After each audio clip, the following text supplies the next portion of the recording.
Hi everyone, it's Miss Davis here. I'm going to be showing you the technique of cross-hatching.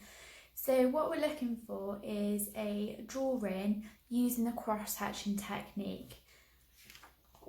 Now, in order to do this, you need just a normal biro pen. So it doesn't matter if you use blue or black. Okay, if you've got black, that would be better, but blue is absolutely fine. It does exactly the same technique. So what we're going to be thinking about first of all is using the cross-hatching technique to have a look at light, medium and dark tones. So exactly like you would do with a pencil, where you'd blend through, changing the pressure that you're applying through those dark tones, the mid-tones, all the way to those light tones. And we've done this many times in class. Exactly the same technique using a pen. All you do is apply the pressure, so much harder for those dark tones, and then you just gradually get lighter on that pressure that you're pressing to get to those really, really light tones. We're looking for a full gradual blend from dark all the way through those mid-tones to those light tones. Now, there's many different ways that you can use cross-hatching. All cross-hatching means is simply where you're using your pen to draw lines and you cross over them the other way. It doesn't need to be perfectly right-hand crosses. They can be at an angle, which often makes it look more natural and can make your drawing more successful. There's different ways of applying the dark and light tones to your cross-hatching technique. So for example, if you were to do the darker cross-hatching, you press quite hard on your pen. You're doing the lines very close together, and the cross lines that you do are also close together. So this then creates that dark tone that we're looking for. On the other side then, in order to look for a light tone, there's different ways that you can do that. So you could press really, really lightly on your pen and cross those lines over, again pressing really lightly. So you can see the difference between those two different tones there. You could also space the gaps out with your crosses so they're much wider. This will then give you a really light tone. So have a little play around before you get started, thinking about the different tones that you could create. Now, I've chosen this jug image for us to have a look at. I think it's quite a nice simple image, but it's got lots of different tones within it, so you can really explore using the cross-hatching technique to create the tones. I've already sketched out my piece and I've done it in pencil just to make sure I was happy with my drawing of the jug. It's not identical and that doesn't matter. It's more about the technique that we're looking for. So to start off with, I'm going to have a look at my image and I can see in this bottom corner here is much darker. So I'm going to think about using these darker cross-hatching tones to build up that bottom section of the image. What I'm going to do using my pen is start to build up those darker tones. You can see I'm working quite quickly with my pen and building up those darker tones. One of my top tips with cross-hatching is much better to do separate lines like this rather than keeping your pen on your page and doing more of a zigzag sort of line. So focus on those separate lines, so taking your pen off every time you go back for a line. That will make it more of a successful cross-hatching piece. So building up these dark areas, and I'm sort of following the curve that I can see on the jug. So really thinking about those dark tones, and I'm going back over those lines. Now, before I build up this section anymore, I want to make sure I'm happy with where the light areas are.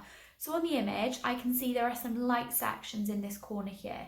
So what I'm going to do is just sketch in very lightly the sections that I would like to leave light. So I can see there are two sections down here. I can also see there's a section here. Now, it's really important that you press lightly with this because you don't want the shape to stand out too much. It's more about leaving those lighter sections, okay? So I'm happy now on this side that I've chosen where those light sections are. So I can carry on with my cross-hatching. So I've done the lines building up through all going in one direction. And I'm now gonna bring them across with my pen going in the other direction. This is where that cross-hatching technique will start to build up. I'm gonna build that all the way up to that section there. I then want to go through some of those mid-tones. So I'm going to press slightly lighter on my pen and I'm going to bring that cross-hatching coming round. And you can see the lines are getting further apart as I go here. I'm then going to cross-hatch the opposite way. But I'm going to get less and less as I come. So I hardly have any lines crossing over here. I'm then just going to sketch in that baseline, so I can see the detail on the shape, and I can see there is a slight darkness under there. And I'm going to sketch that round and through. Coming up then towards these light sections that I've left, I'm just going to focus on really light lines, and I'm not going to cross this time, I'm just keeping it going in one direction. This will give me a much lighter tone and it'll contrast against the darker tones that I can see. So I'm going to bring this all the way up. I'm going to finish off that cross-hatching up to that section, and I'm just going to blend it in slightly so I don't have a strip of it. Going to bring that cross-hatching then using just the lines, and I'm going to bring that round to the top as well. When I look at the top section of the jug here, I can see that there are some darker tones. So I'm going to bring this sort of technique that I've done on this bottom section down here, and I'm going to bring that up and through. So that's going to come exactly the same around here. So I'm going to press much harder with my pen on this top section here, making sure to leave those areas that I've decided need to be light in that top section, and I'm going to cross over with my pen using that cross-hatching technique to make this section much darker. Remember, the closer together the lines are, the darker the section will be. So if you want a really dark section, make the lines much closer together. And don't forget, you can go back over the lines if you feel they need to be darker as well. So I'm just going to go in between the gaps around those spaces that I've decided to leave light. I'm going to cross-hatch them back across that top section there.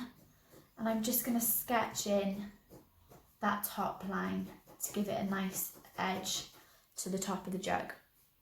Following on then, I'm going to start thinking about this middle section of my piece. I can see there's quite a lot of light areas within the middle.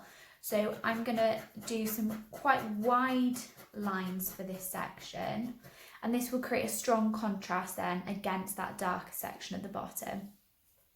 I can see there is a strip here which I want to leave completely light. I'm not going to draw it in this time. I'm just going to be careful to make sure I do leave a strip in that section. So I'm going to bring that across. Coming round then, I can see there is some slight darker areas just around next to where the handle meets. So I'm going to add those in. Coming round from the bottom section there. Remember, it's all about building up the tone with your piece, okay? So taking it step by step and just working on one section at a time. And you can then always go back to different sections if you feel that they could be darker in certain areas. So I do want to build up this section here to create it slightly darker. And that will then create some balance within my image. Coming around then, I'm just going to have some lines coming across, and I am going to then cross over this section here as I feel it could be slightly darker. Thinking about the handle then, I don't want it all to be one tone in order to make it look 3D. So I'm just going to sketch out the line that I have drawn in pencil first of all. In order to make it look 3D, I'm going to make sure that I've got a clear side so you can see the shadow and the underneath of the piece. And all I'm going to do, just going in one direction this time as it's quite a small area, I'm just going to build up the lines onto my piece to create that darker section there. Then I'm going to start thinking about the shadowed areas. Okay, so I can see there's a little dark area at the top, and this area I would like to be a bit darker. So I'm going to go back over there to create that shadowed area. So I'm quite happy that that is now looking a little bit more three-dimensional. So we want this jug, using those light and those dark areas, to look as if it's an object. Exactly the same with this top section here. However, this time I want this to be really, really light. So all I'm going to do is really light lines.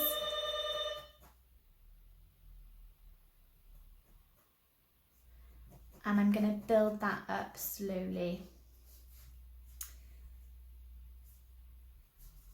Exactly the same then with the top section of the lid. I've got the shape there, and I can see it is much darker on that centre line, and there's a slight shadow come in from that side.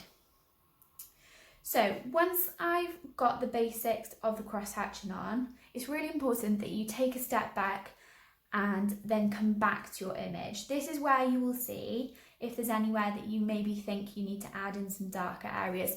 So I can see that I've maybe missed a dark section coming round here. So all I'm going to do is go back and I'm going to add that in.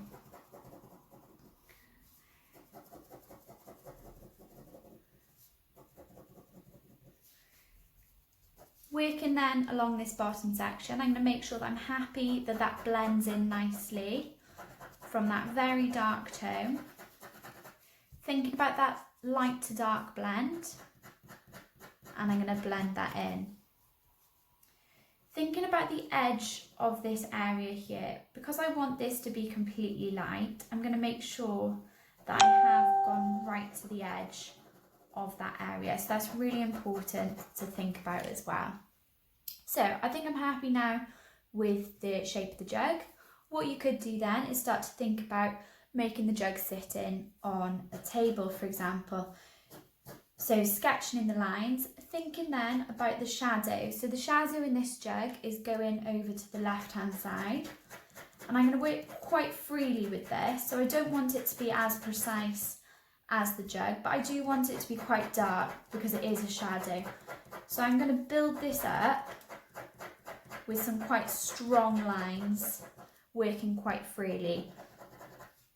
Then I can cross hatch across. This will help then to make that shadowed area really quite dark and build it up. You could also work into the background and into the table if you feel more confident using the cross-hatching method. There are three things that I'd like you to remember. I'd like you to make sure that you've got dark, medium and light tones within your cross-hatching piece.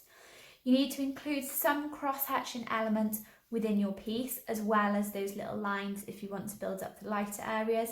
And I'd like you to think about having a variation of texture. All that means is that you've got different angles and different ways of using that cross-hatching method to build up your drawing. Really looking forward to seeing your drawings, and I hope you're all well.